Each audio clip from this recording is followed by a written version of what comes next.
A new exhibition is coming to the Charles H. Wright Museum of African American History, celebrating civil rights activist James Baldwin. Joining me now is the artist behind it all, Sabrina Nelson. Welcome to the show. Thank you. Thank you so much. So why was it important for you to honor James Baldwin with this exhibition? Well, we're honoring James Baldwin. First of all, it's his centennial 100th birthday this Friday, August 2nd.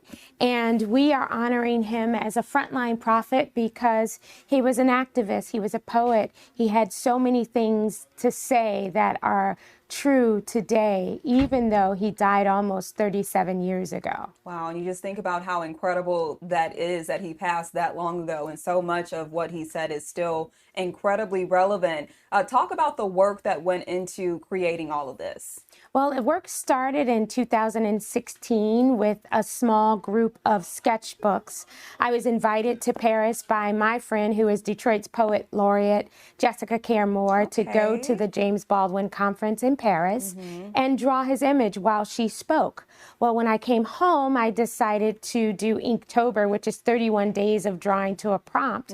I didn't like the words, and I decided to draw James Baldwin for 31 days. It didn't stop at 31. It went to 91. So that's how it started. That is amazing. How long does it take you to do these sketches and drawings? Most of them from 2016 were done in a day. So I would draw every day a James Baldwin. But the new pieces that are in Frontline Prophet have been inspired by Frontline Prophet exhibition curated by Ashara and Omomisha. That's a co-curation.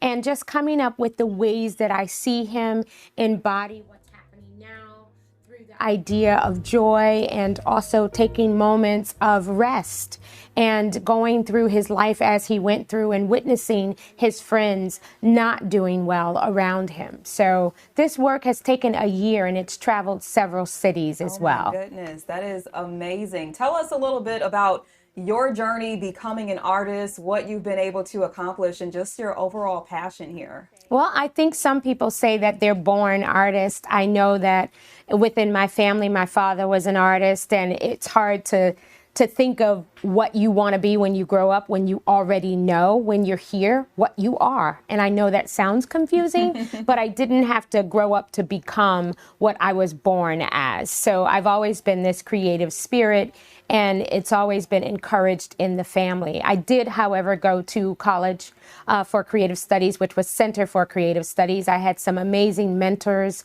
and I've had mentors in the arts community as well. So it's been an easy journey to be in the nest of creativity. Yes. What's the longest you spent on a piece of art? Oh, man. You know, the hardest thing is finishing a piece, and sometimes the hardest is starting a piece. But for me, I love the journey of it. Sometimes it will take, like, this journey has been since 2016, and now it's 2024. This exhibit has been going on for a year. And so some pieces, it's really about the travel of it, not finishing it, but the journey and the joy that it takes while you're in it. I love that. Incredible. This is great to check out by yourself, a fun thing to do with the family. What do you hope people will take away from this exhibit?